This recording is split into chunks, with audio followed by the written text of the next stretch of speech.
Good morning, students.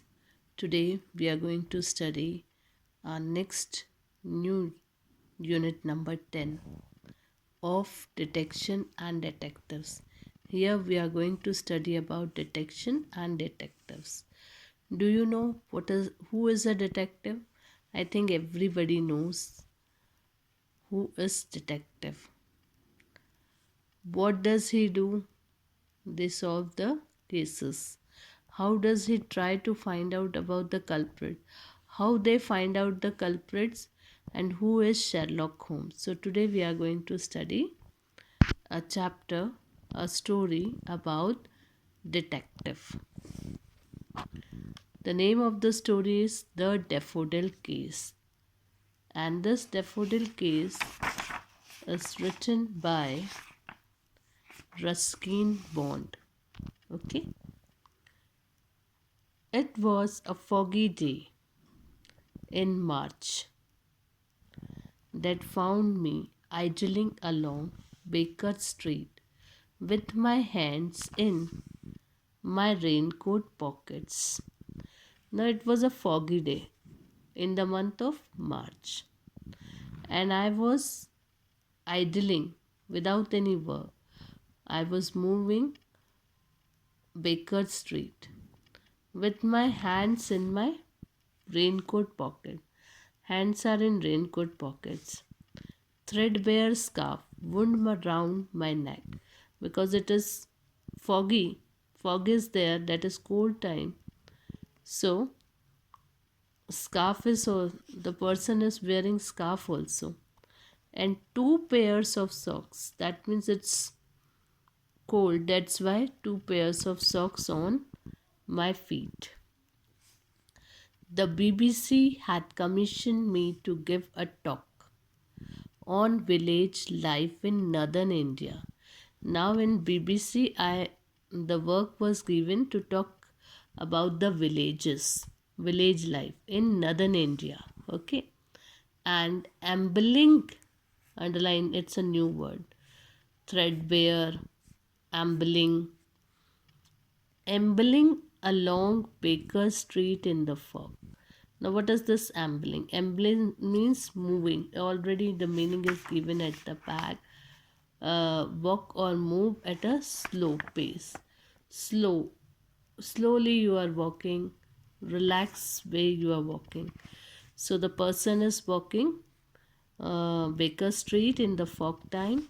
Thinking about the talk, I realized that I didn't really know very much about village life in India or anywhere else.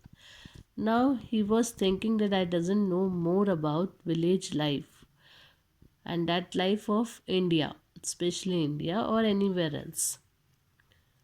True, I could recall the smell of cow dung, smoke. Now what he said that I could recall one thing, the smell of cow dung, smoke and the scent of jasmine. I can recall the cow dung smoke. People are using um, this in their gas stove. So that's cow dung smoke for making the food. He remembered this. And the scent of jasmine flower and the flood water slapping at the walls of mud house. You all know the houses made up of mud in the village, and the smell when it was flood, so water lapping at the wall, there is a smell of that mud. But I didn't know much about village electorates or crop rotation or sugar cane prices. Now he said that I doesn't know about the crop rotation and sugar cane prices. I was on the point of turning back and making my way to India. Now he was turning back and making his way to India house to get a few facts and figures when I realized I wasn't on Baker Street anymore. Now he was thinking continuously that I can recall the smell of cow dung smoke or jasmine flower or the water slapping at the wall of mud and I don't know the sugarcane prices or crop rotation. And suddenly he thought that, oh, I was not in a Baker Street, wrapped in thought, because he was busy in his thought. He is thinking about his thought. So in some his mind is thinking something, so he doesn't know that I had wandered into Regent's Park. Suddenly he entered into the Regent's Park, and now I wasn't sure of the way out. He entered in the park, and he doesn't know where is the way to go back, to come out from that place. Means the entrance he doesn't know, exit gate. A tall gentleman wearing a long grey cloak was stooping over a flower bed. Going up to him, I asked, "Excuse me, sir, can you tell me how I get out of here?" Now he had seen a tall gentleman person who is wearing a long grey cloak. Cloak is a long coat. Was stooping over a flower bed. He was moving there on the flower bed. Stooping over means to bend head and shoulders. Okay, so he was looking at the over a flower bed.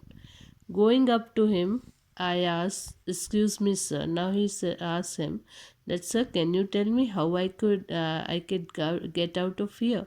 I want the gate." So what the person had given him answer, "How did you get in?